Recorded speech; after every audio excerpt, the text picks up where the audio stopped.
Matthew 11, verse 1 kunosvika pa15. Naiga. Verse 1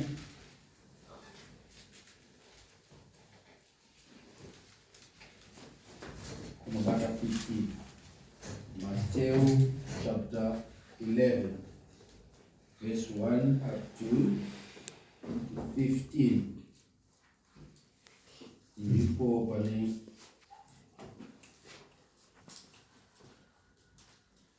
nyaya yandoda kuti tione. So verse 1,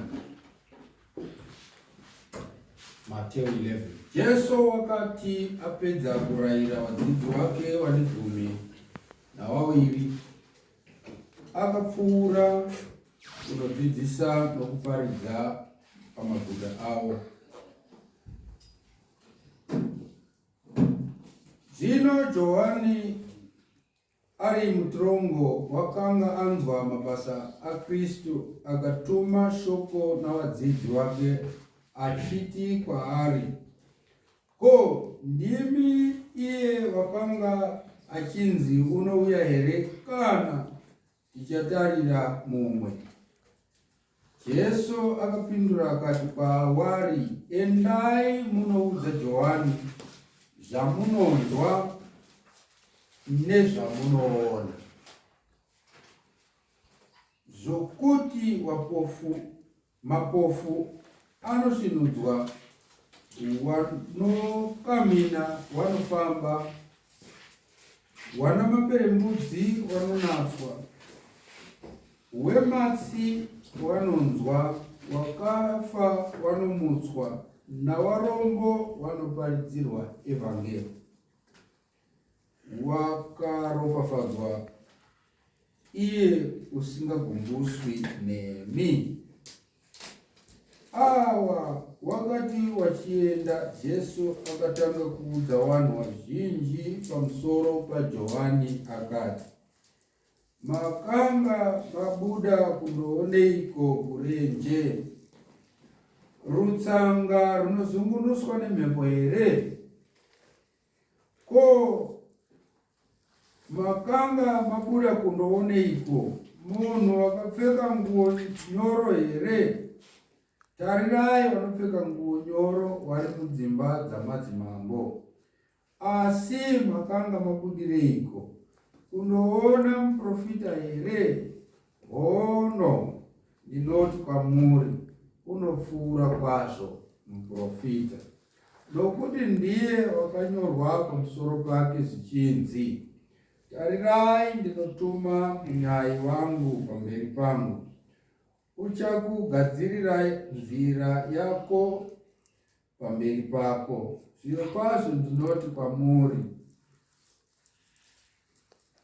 kuna vakaberekwa navakadzi hakuna kumuka mukuru kuna Johani mubhabhatizi, asi muduku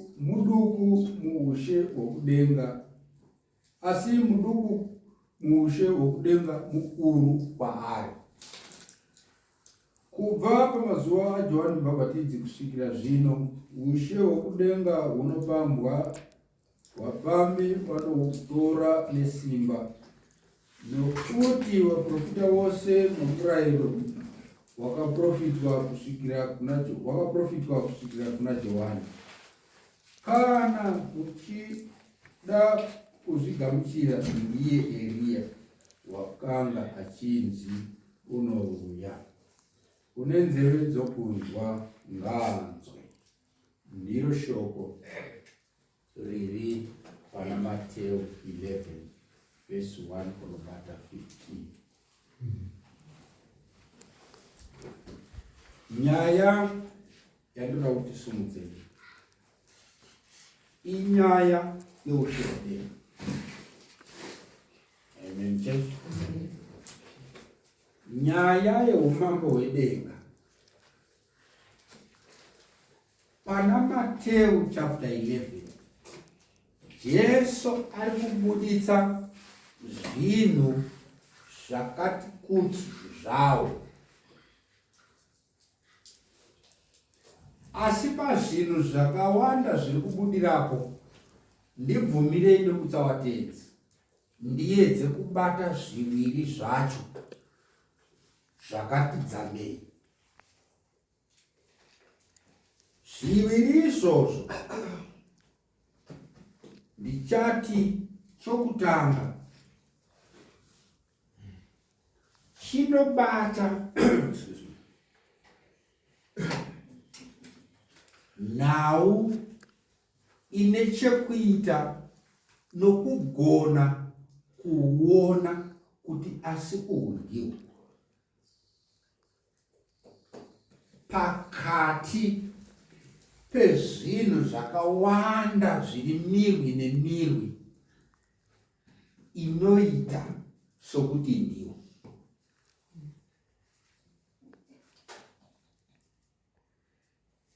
Mukupfupisa, chokutanga inhau yekukwanisa kudomora, kupatsanura kuti izvi ndizvo zvaMwari pakati pemirwi nemirwi yezvinongonzi zvaMwari. Mazuva ano mwana watori nemaslogani aka hazomboitwi.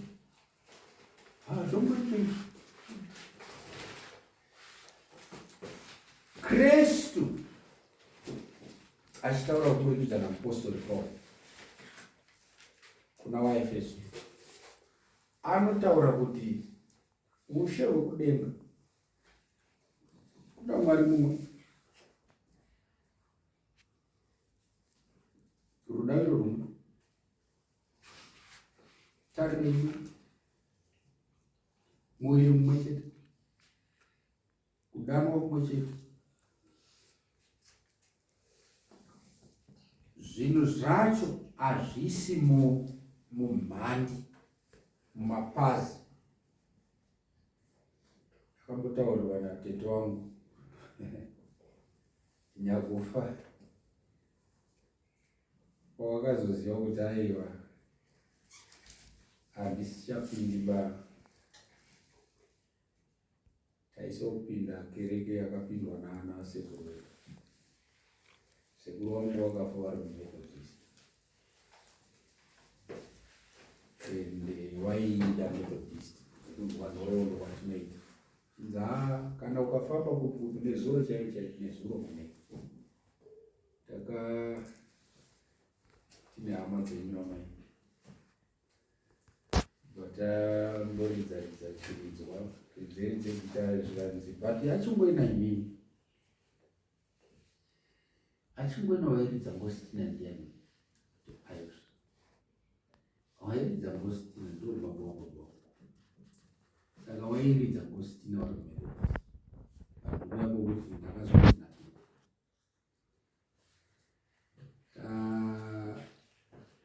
atete hatisichambidii United Methodist, kwete nekuti pane chiri personal kana kuti chekuti ngana wakanditi hatipo baiba. Saka semunhu aida kuedza kuitawo mazwi wakanditi kutaura nemani chitendo zvachiri muzukuru. Uri kuona imba idaiwa mukicheni dzedu idzodzi dzekupfirira, uri kuona pamusoro apo pachitsuwi pari kusangana mapango adii ndopaona ndozvakaita kudenga izvi.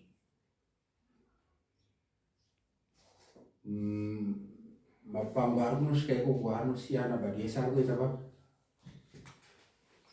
ari kuenda ipapo.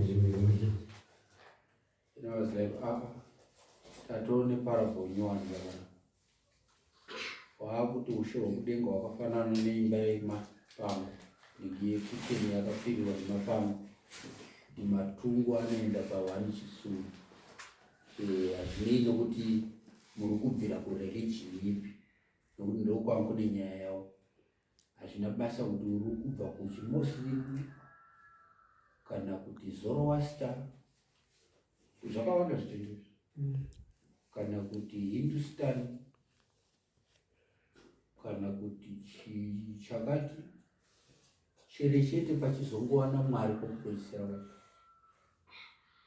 Saka nenguva iyoyo, to avoid mitauro yakawanda, takati ngatiisei yakadaro, but pachokwadi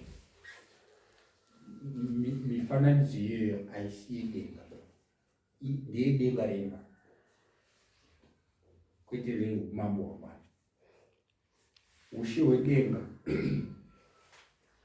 hauna plurality of religions. And kana chiti plurality of religions, tiri kutaura chero kuwanda kwemafaiths. Faith. Which faith are you? Ndiri chakati. Which faith are you? Chakati. Handisuda kudomora mazita as if ndine against one. Ndiri kutaura from the Bible. Scripture hainaba zvitendo. Ine chitendo. Amen church? Amen. Chitendo ichocho. Unozviziva sei? Ndo nyaya yanhasi. Ndo mateurero.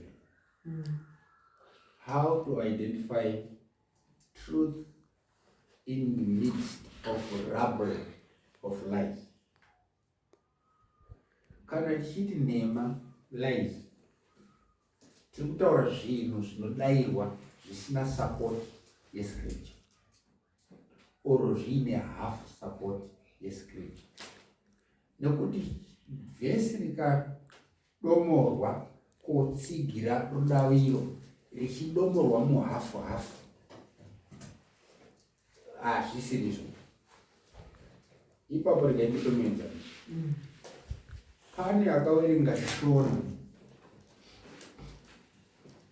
vhesi rinoti musabata chinhu chakaipa chakamora. Mamwe mavhesi, thou shalt not touch an unclean thing, or touch not the unclean. Andidika rikaturikirwa kuchishona, iwe wakadzidza kushona chete, usabata chinhu chakaipa. Inhorikiro iyi akapaverenga nenzira iyoyo, ende zveshoka muti panyore pane pakatonyora kuti musabata chinhu chakaipa. Vanhu nokuda kwokuti akanga akadzidziswa dzidziso inoti masabata haasi aMwari, sabata harisina Mwari, nokuti Mwari haasisina sabata. Nekuti wakazviona papi, but ndiye Edward uya mavhesi evanhu vanana tsitsi dzinotsitsikira imwa usararadzi. How can you drink and not be drunk? Saka akapaverenga pachiti musabata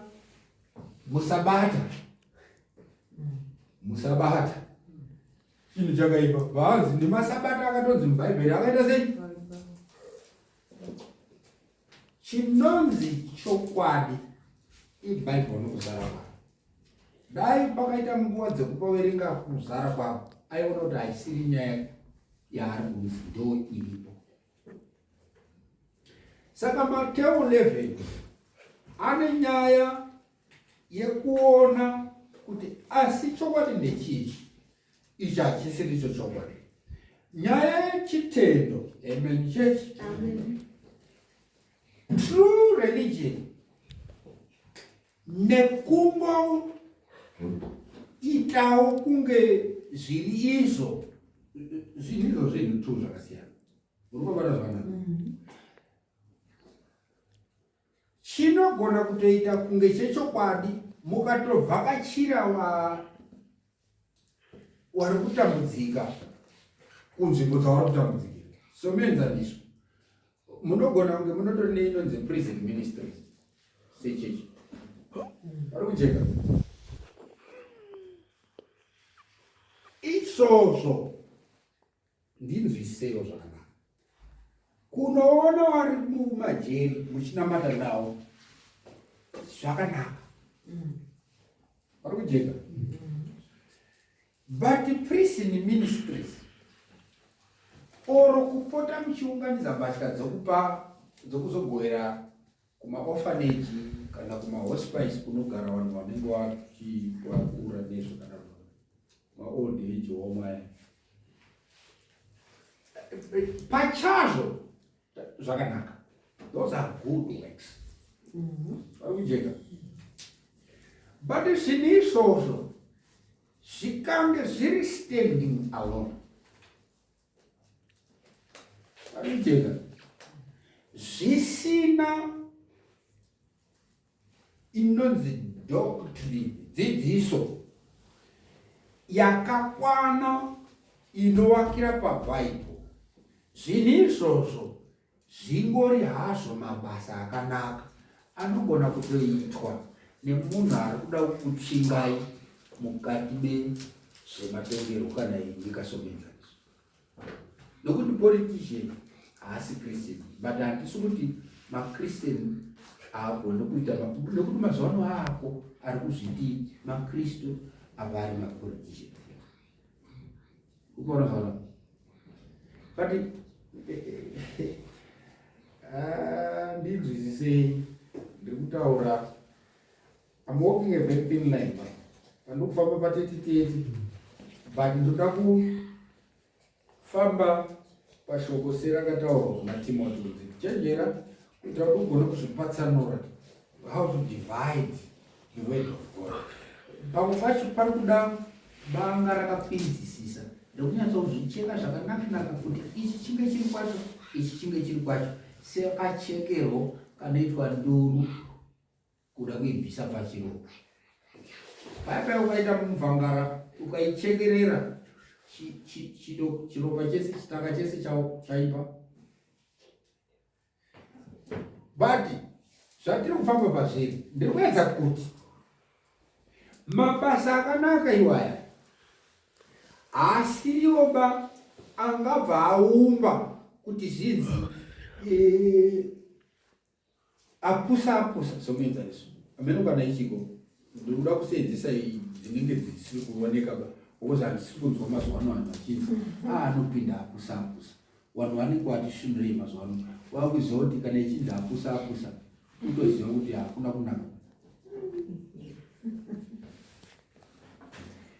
Kuti inogona kuita apusa ine prison ministries inoriritira wachirikadzi nei hazviite pakuti inzi yachechi kana kuti muungano kana kuti chitendo faith chechokwadi because of prison ministries. Ukabata zvakanaka. Amen. But then pana Mateo 11 Kristu ari kuedza kubatsira nekupindura zvinonetsa zvakadaro kuti but munozviona sei kuti this is genuine, izvi hazvisi. Zvikanzi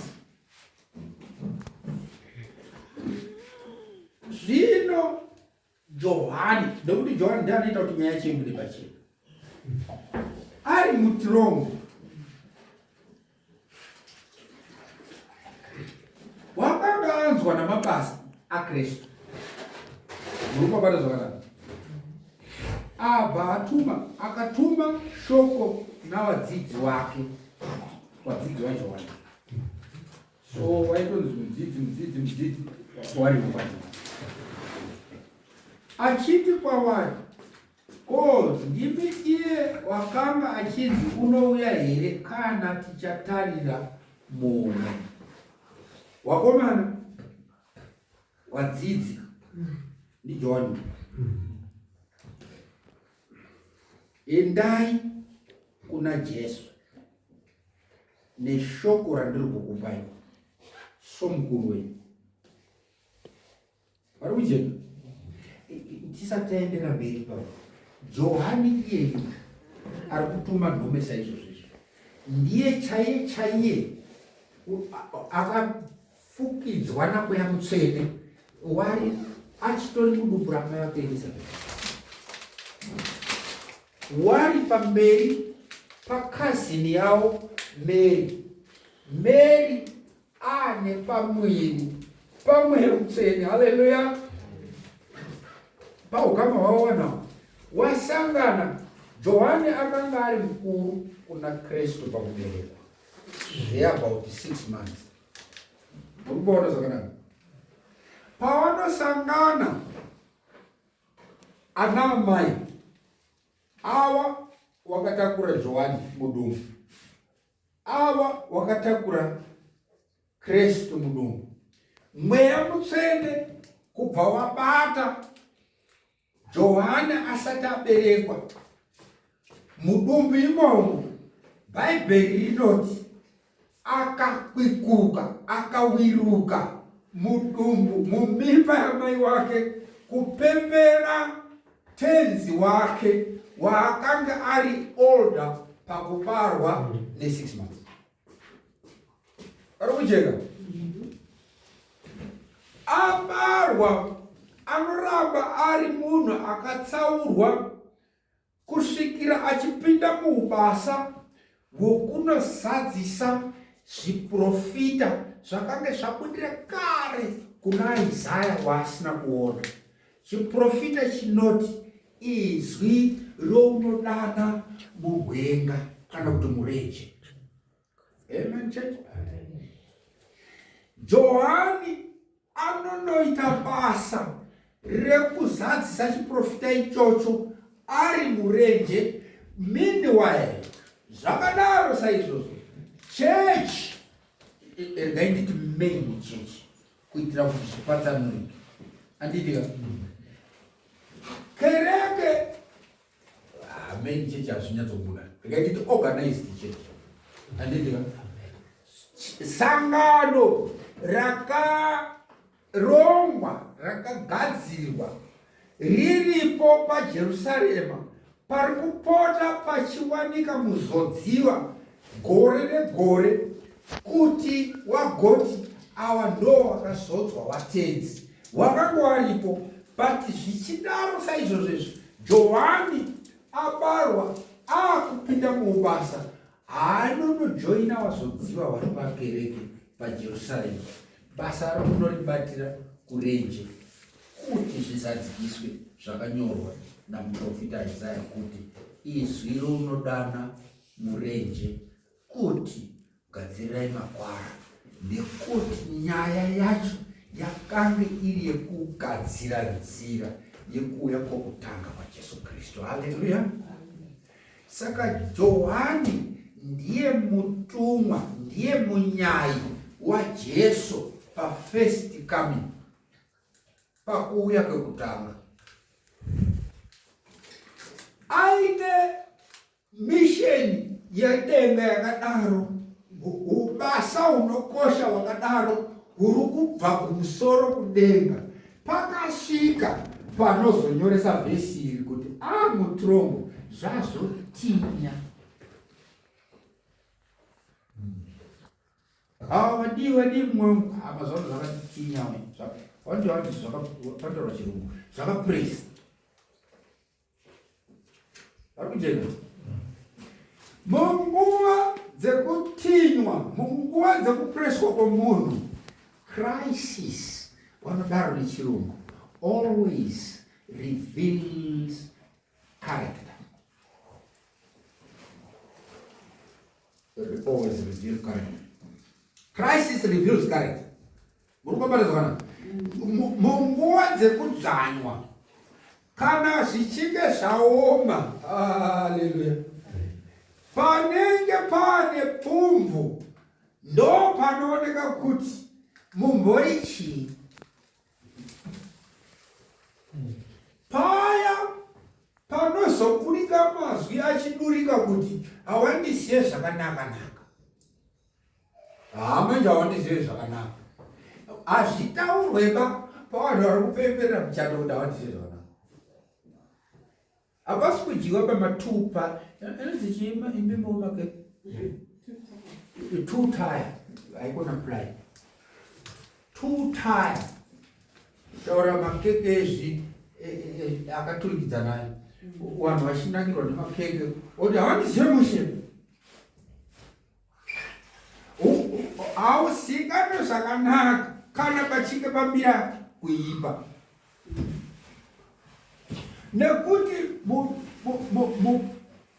munguva dzekutinywa nguva dzekupreswa munobuda chiricho ari kujeka hanzi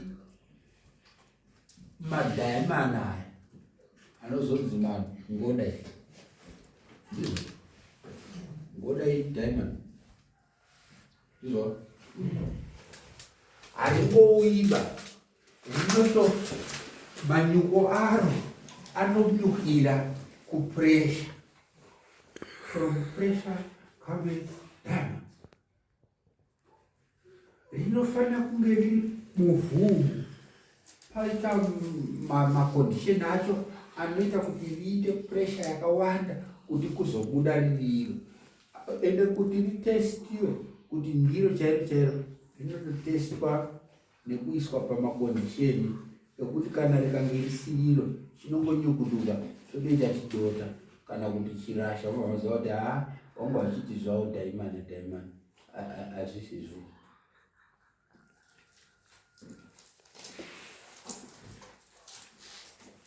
Johani amunguva yekudzvanwa zvinorasikira mupfungo make kuti zvese zvanga zvichitaurwa musangoti anga saizeba nyaya yekuti amai wakanga wakamuudza kuti wakapemberera Jesu Kristu. Hainyaya yaitotaurika bokosi zvinofadza sei. Vana vakanga vachiziva zviprofita kana kubarwa kwake Johani hakusiri ordinary because amai zvazvakaoma. Elizabeth hanzi anga asingakwanisi kuita mwana wozopuhwa nedenga. Saka nhoroondo yacho inoramba yakabatika. Kana kukura kwake anazvo kuti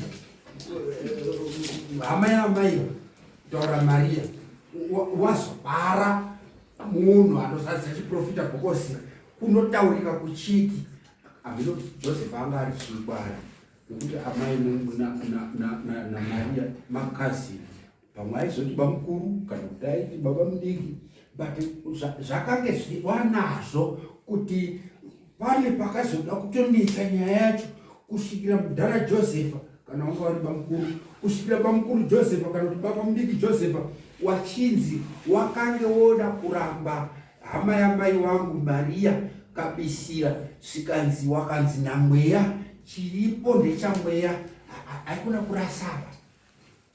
Uruzibata zvakanaka but musi wekuoma akati wadzidzi wangu endai kupi ndiri kukutumai kwaJesu endai mobvunza ndiri muchitongo munomu bokosi pfungwa dzanza kuvhiringwa. Uruzibata zvakanaka kuti ndiye here akanzi anouya kana kuti tomirira munhu ndo zvakanyorwa panapa zvikanzi kana kuti totaritsira munhu ari kutsvaga kuzadzwa kwechiprofita but akatombochiona achiona kubva akuda kuchidhauta munguva yekutambudzika. Ari kujeka nhasi uno tiri padambudziko rimwe chete tichenjere munguva yekutambudzika kuti tinogona kurasa chitenda. But pandiri kuuya ndepekuti aitanga saizvozvo Johani nyaya yacho akanoputsa thimu dindindira raidiwa naJesu kuti ringe riri pachena zvikanzi Jesu pavhesi ya4 akapindura akati kwavari endai munoudza Johani zvamunoona nezvamunonzwa. Ndemeje zvamunodini vari kucheka. Mwari vakudzwe. Nyaya yekutsvaga kuti chiri chokwadi nechisiri nechipi pazvinenge zvichiitika pamagariro evanhu zvikanzi inosolveka, inogadzirika nokuona nekunzwa zviri kuitika araundi kwacho. Ari kujeka. Kuna akateeresa ubva ati maakuita kunge munozvipepisa mutauri, nokuti pamashure mamboti kana ikanzi apusa todzokera paapusa iyo ine presence ministry, mukadzwa nekuona presence ministry kureva kuti munobva matenda, nokuti kwadzi kuona nekutenda. Ndizvoka mirai Jesu haasi benzi. Kana tichida kuziva kuti chitendo ndechechokwadi here, tinoona oshi tonzwa zvachiri. Batisaiba. Kana tichida kuona kuti chitendo ndechazvokwadi here, pakati pezvitendo nekuzara kwazvo panoonwa oshi. Piri, ponzwikwa zvachiri. Tine vanhu vakawandisa wachinazvo nanhasi uno, vanotofamba vachizviparidza izvozvo tisina kuvatuma kuti fambai neivo, vanofamba vachiti pachingwena kuri kuedzwa kuwagwa chechi nemukomana wedu.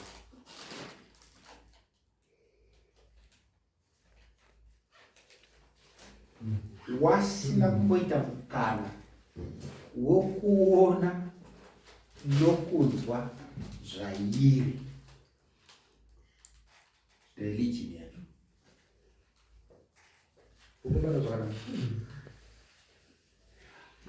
I've been thinking about many greats vari muno, vanhu vakuru vanoshamisa, vanhu vairemekedzeka, vanhu vanoteyemburika ukaona achifamba, kuti but great as they are, hapana pakamboti rega timboita nguva yekunoona nokunzwa zviri chitende icho chichi, tigoita assessment yekuti is it true or is it false.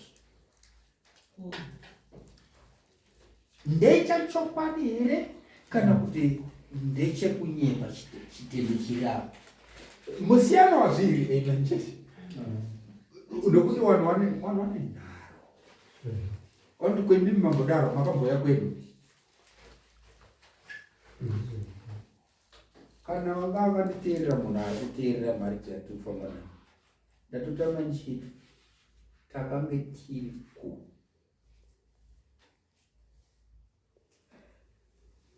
ndakabva mumethodist, avo vakabva kukatolika, vakabva kune mapentecosti, avo vakamhenga vari mari zvichida. It's because ikoko ndakakuona kuti noti kuti kwanga kwakaitwa munhu kana kuti kuri against nanangana, zvakatadza kuwirirana nezviri pabhaibheri.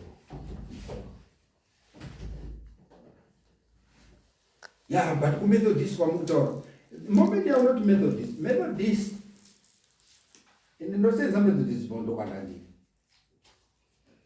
but tinotori nevanhu vari fine methodist vari kutotsvaga chokwadi vasati vachiona.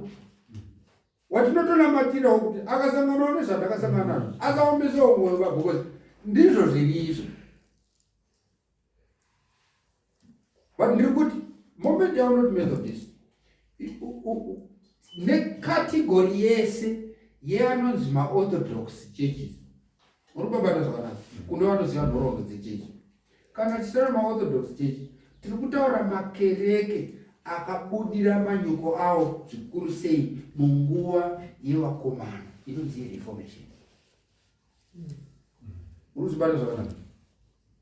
Kuna anana John Wesley, aiwa nehama yake Charles, kuna anana Lutheran. Kuti inzi Lutheran yaiwa nekudaira kuna Martin Luther.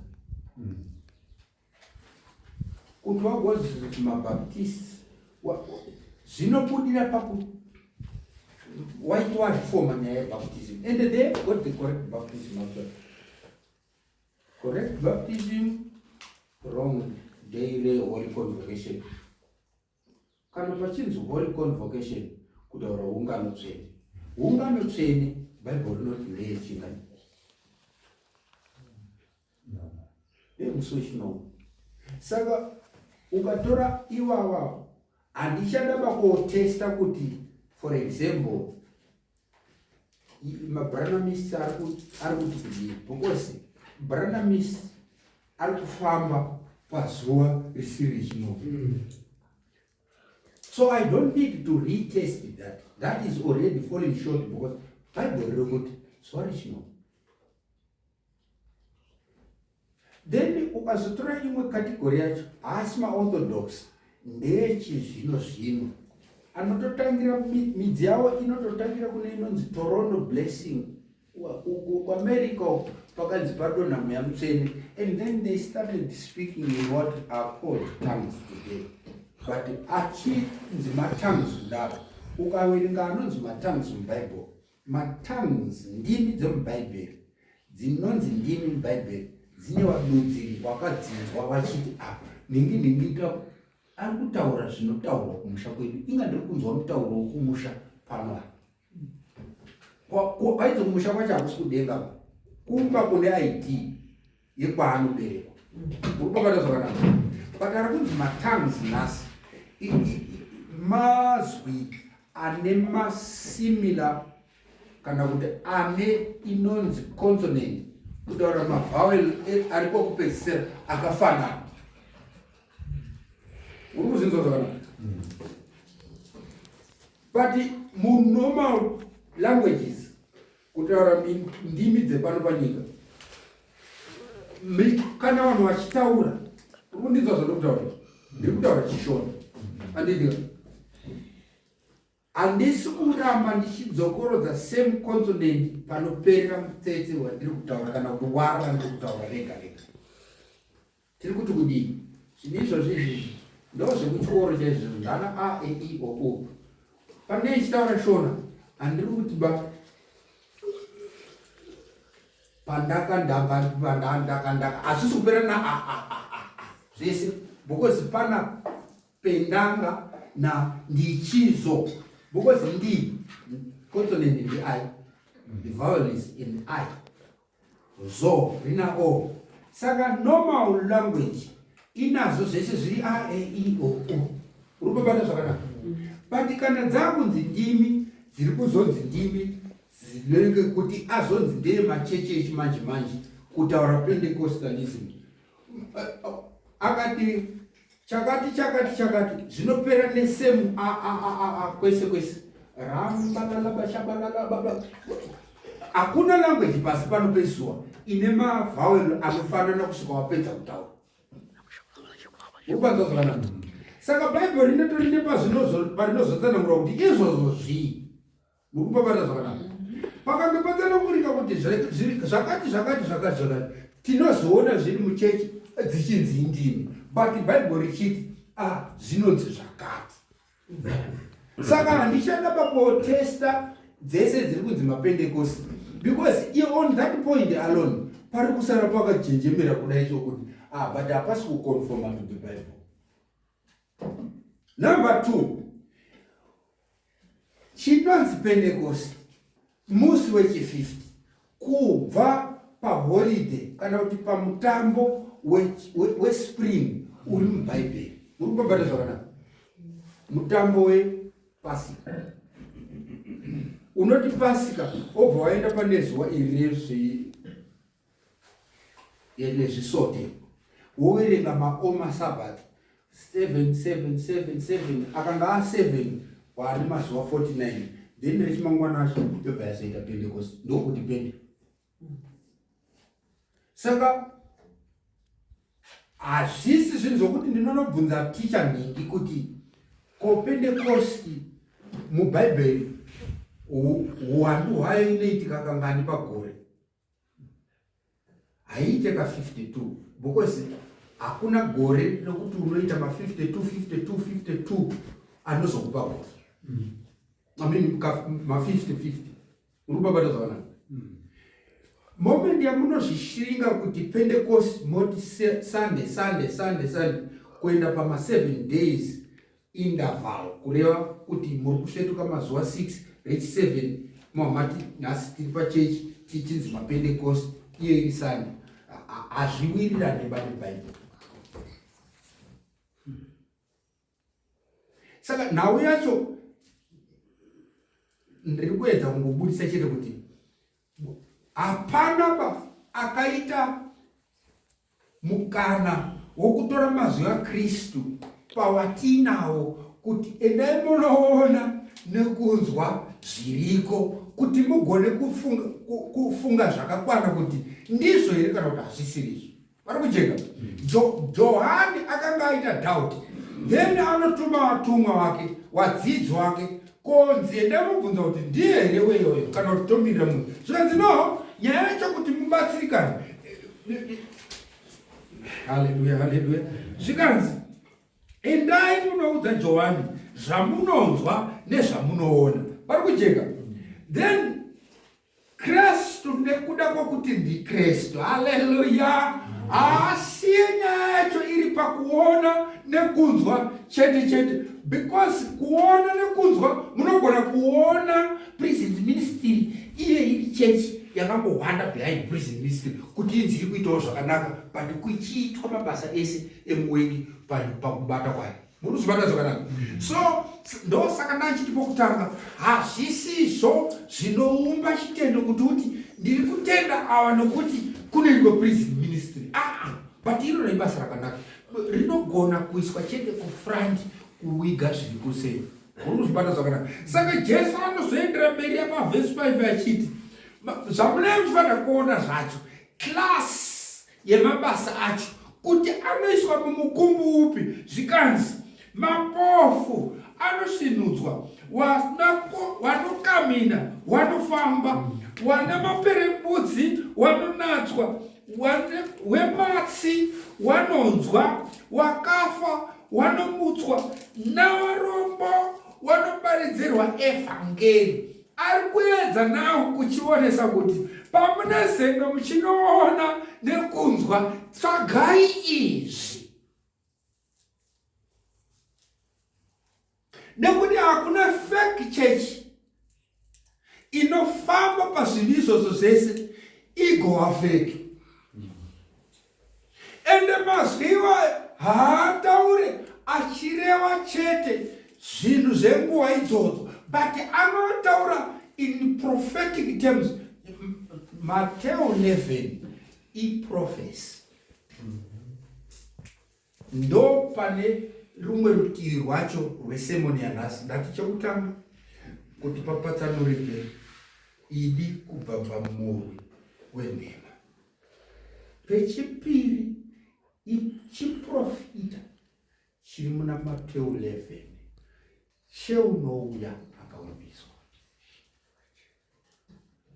ari munyai kana kuti nhume yatedzi mumazuva ekupedzisira. But tisati tasvika ikoko, chiprofita chiri mumazwi anoti mapofu anosvinudzwa. Amen church.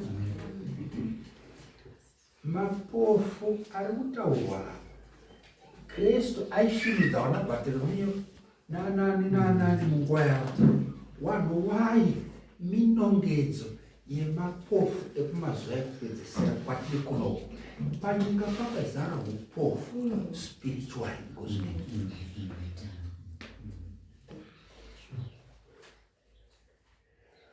Wanhu havasi kuona.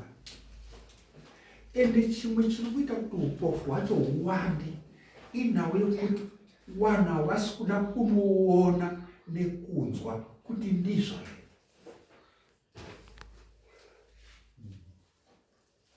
But ukange ndoda kutaura chokwadi, hakuna munhu anorarama true Adventism ari bofu pazvinhu zvemweya. Zviprofita zviri mumwe izvi hatiitenda zvokutsvanzvadzira kudai, zvinhu zviri pachena.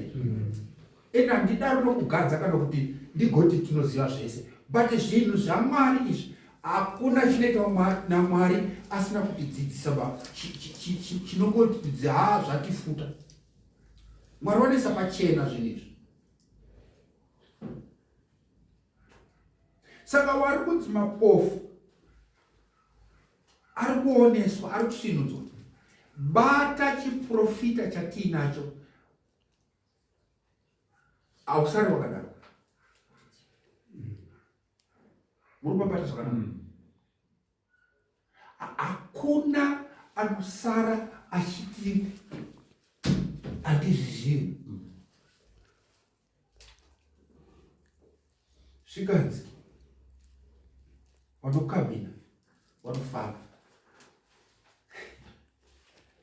Tonderai pamakatanga kupinda kuti yezvinezvi masarudza chitendo ichi, mumbofunga kuti maifamba sei. Vamwe vacho aizotonzi ndibate ruoko shamwari chikange chienda, zvakumboita kunge zvokunetsa kamugaminiro kacho. But ukange wachinwa wakuchiziya, unotoona kuti apa hapana kuchena. Izvi ndizvo zvakanakira chitendo. Chitendo chinovherifyika ende unoisenzesa chete izvi raMwari.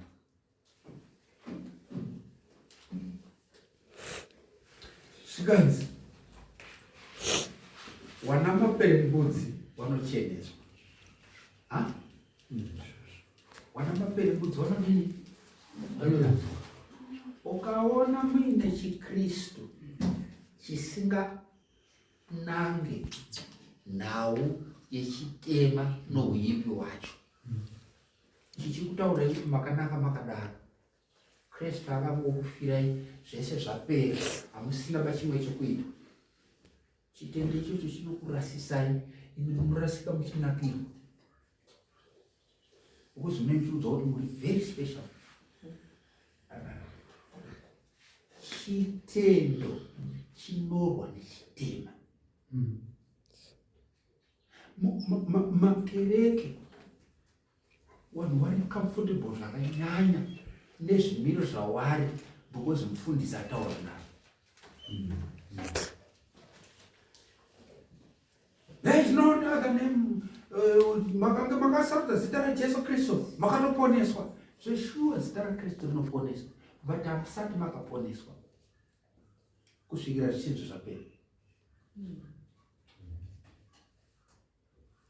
Ndo saka uchienda kuna Ezekieri achimutaura kuti munhu anoita mabasa akanaka, ani nani anoita mabasa akanaka, akazoaregera, kunaka kwake kunokanganwika nekururama kwake kunokanganwika. Tinofa tichiti Jesu, isusu takapesana nokuda kwaJesu. Kururama iwa yemisi nenguva, nyaya yenduramo kunenge kuwedza. You sharpen every day. Saka panotaurika kunzi endai maudza zvamunonzwa nezvamunoona, anodomora zvinhu izvozvi Jesu Kristu. Nyaya maperembudzi tine mhari dzatakapeta kumashure inonzi in the warp and the wharf.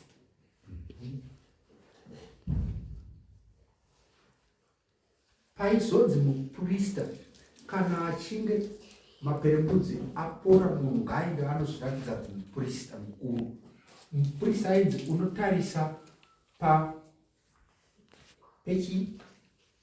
pechipfeko. Zvipfeko izvi ijira zvaro iri, but ukaritarisa ishinda dzakaita nasei, dzakapfekana, muri kuzvibata zvakanaka. Saka dzaizve shinda idzi dzine dzakadai ndizvo dzimwe dzinouya dzichidai ukuzvibata zvakanaka. Zvinhu izvozvi ichi chainzi unotarisa apa neapa zvinotaura muchinjiko ero gwayana raMwari rinobvisa zvivi zvenyika. Kristu akauya kofira pamuchinjiko kuti patariswe in the warp and the wolf kuti chachena. Muchinjiko inhau yekuadresa chitema nouipi wacho, otherwise tingadepirwa nofa ezvisiri zvomuchinjiko. Saka Kristu anoti endai mugomuudza zvamunonzwa nezvamunoona. Enda unonzwa zvechechi iyoyo ugerepo one sabata zvainoticha nezvainoita zvinofamba here pakurwiswa nechitema sezviri kutaurwa panapa kuti kana mamutaurira Johani izomutiwa namaperembudzi vanoruramiswa. Kururamiswa kwamaperembudzi chiprofita chekuti ichechi inoadresa chitema. Kurikubata zvakanaka. Nguva dzangu dziri kundimhanyira ndichakwanisa kubata yechipiri handikwanisi iyo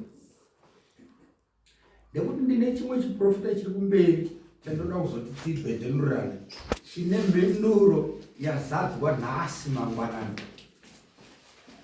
Chiprofita chiri kumberi uko patinezenge taakubata nhume inouya.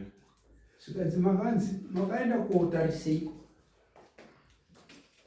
kurenji kwapataurwa zvapataurwa. Saka tichapabata tazosvika pachechipiri. Kwazvinezvi regai timbobata nhau iyi, how to identify chechi ine zvokwadi pakati pezvinhu zvese. Mwari watiri kutaura nezvake, Mwari uyu munoona chishamiso chezvishamiso kuti vanhu vanofunga kuti Mwari haaneiba nezuva rake raakataura kuti pokutanga iye achiverenga tsanga dzemusoro ozotadza kuva nechungu nemazuva ake kuti anofamba soso iwo ari 7 chete vape kuti mazuva akuriva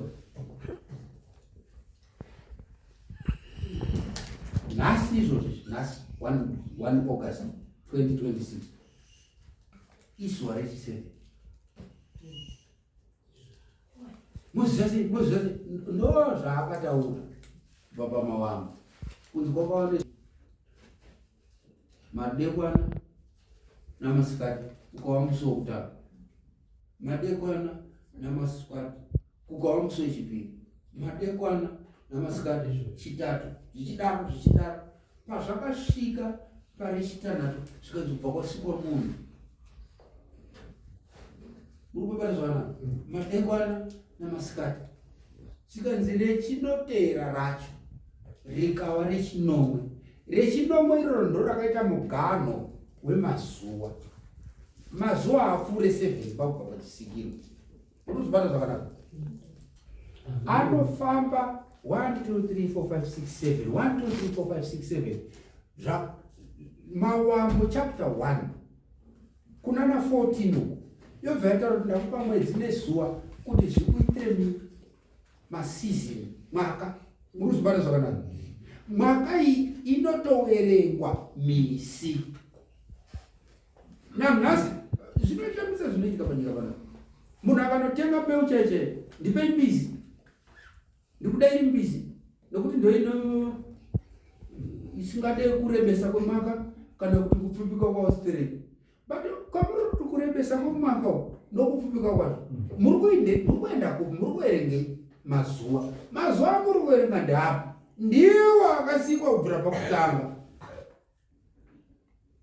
Kumoti achiziva chedu kuti anotangira but muchiziva kuti musi weSunday yega yega imusi wePentecost. We need to be fair with God. We need to be fair with and honest with ourselves.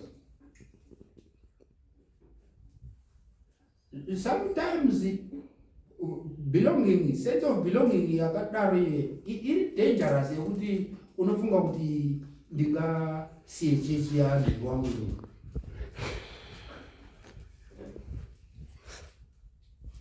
Christ anoti budai marini. If it's not conforming with the Bible, something is wrong with it.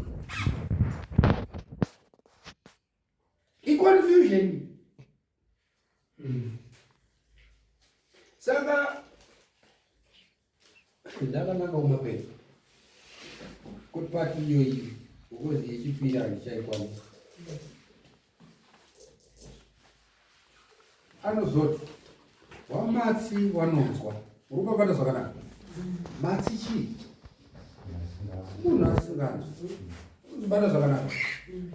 Ndinokumbira kuti kunyangwe pachazoita gepi ye1 week pakadaro ukozi hatichakwanisa kuenderera mberi nemamwe mazwi ari kuzasi. Ndokumbira kuti mubate kuti Kristu anoti endai munomuudza zvamanzwa nezvamunoona ozodomora kuti zvipi. Pamudomorwa ipo panotaurika shoko rokuti matsi wamatsi wanonzwa. Muri kupabata zvakanaka. Matsi dziri kunzi dzinonzwa idzi kuti vanhu vanga vasinganzwi waanazvo. They now hear or understand kana uchida muzviite zvakanaka.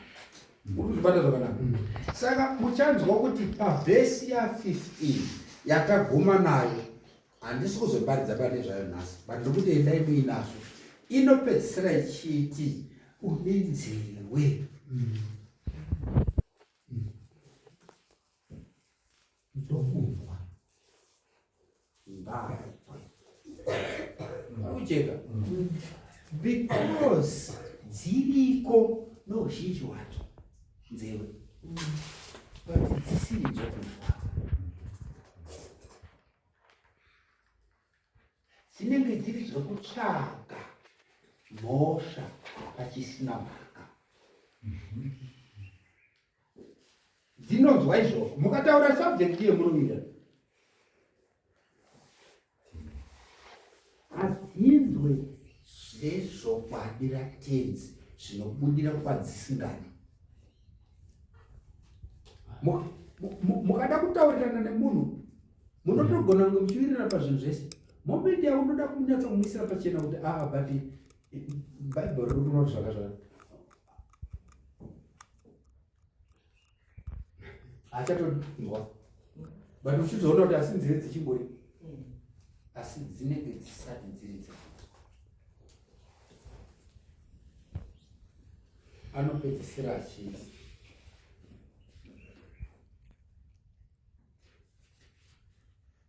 wakafa wanomutswa. Amen. Baba mnetsa makawanda because vanenge kuona sekuru Jona anenge amboti kachinzi Jona muka uvamuka kuti hazvisi zvozobuda kuna Kristu. Apostle Paul is pachena pamazuva ekare mukange makafa muzvinhu zvenyu iko zvino munorarama muna Kristu. Nyaya yacho ndeyechitema.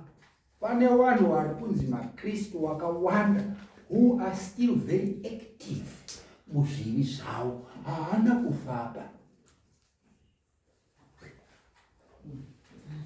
But kana ukange wafa kuna self, ndini akafa unomuka muna Kristu, ndo vari kumutswa vari kutaura. Vanhu wavapenyu kuzvekururama. Akanzwa chine chekuita nekururama anoshingairira. Shungu dzinoti dai ndasvikawo pazvino. Ndo vari kutaura naKristu. Wakomana Satani ane utsi. Vanhu vari kufamba vachifara nemhaka yekuti apuwa uniform yekuchechi. Mukada kutaura sobvanza nditori munhu akapfekedzwa inini. Machira Jesu ari kutsvaga mwoyo yakapfendura. Ukaona muitiro wekuita munhu anonzi ane uniform yekuchechi,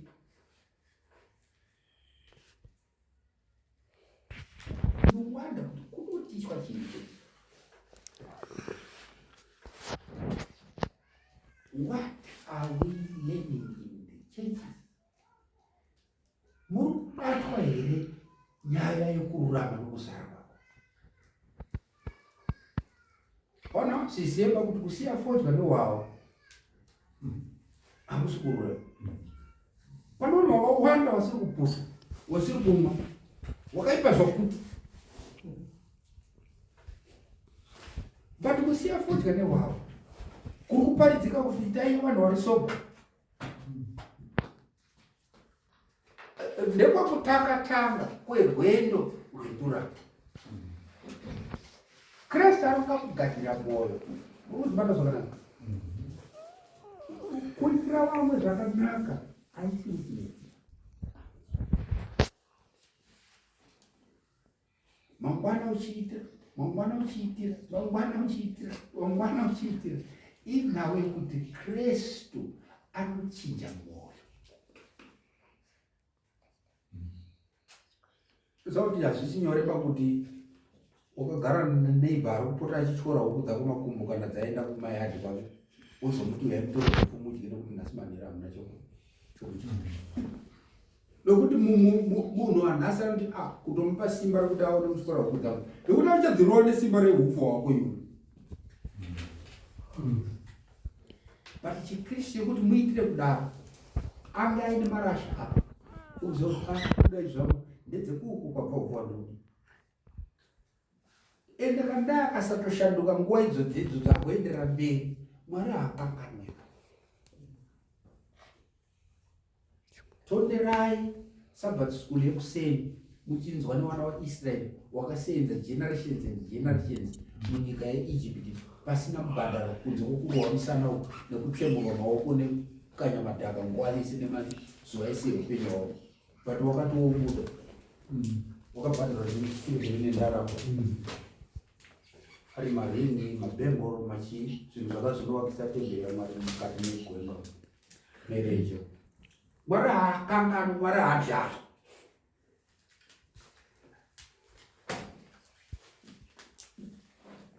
Zvikanzi nevarombo vanoparidzirwa evhangeri. Paridzira kuvarombo evhangeri. Hakusi kutaurwa varombo kuti nekuti wauya nehembe dzakabvarwa. Varombo pamweya, vanhu vari kuda kunzwa zveumambo hwedenga, ndoziwatuwa pamweya vari shungu dzekuda kunzwa kuti kuri kuendwa zvakamira sei. Ndingazive sei kuti nguva yekuri kuendwa yakusvika? Chiko magadziriro ari kudiwa kuti tinge takarura. Komana ukataura nevanhu kuti nguva yakupera yemagumo, mabatiro anozvida ichokwadi, magumo azosvika manje. And then you try to hini kuti but magumo kana achiuya pane gadziriro dzinoita kuti mhenoti vanhu vachaoneka vakagadzirira iyi. But do you really know what that means? Magadziriro ekupera kwemagumo kuwavarira kuve kunhamba 144,000 ine chisimbiso chatemba. Zvinorevei izvozvo? Itoriwo semoni yakazvivhurikira yega inotoda kubatwawo musi wayo. But hazvisi zvitsamurungu nekuti amuzvidzidzisi. Chitendo chiri kutsvaga munhu wana umwe. Ine kana chiri kutsvaga munhu, chiri kutsvaga munhu full commitment kutsvaga zveushe hwedenga mukuzara kwazvo. Mwari vakamuri kurimwa kweIsraeri nekumbere chokwadi. Musoro rinoya Mwari vachitichengeta. Tichabata part 2 rinosumudza chiprofita chiri pamberi. Tatati zvinhu zviviri zviri mukati meshoko raMateo 11 iri. Izvo tinoda kubata. Hazvizviri chete, but isusu tati tokubata zviviri zvazvo. Mwari vatiitire zvakanaka.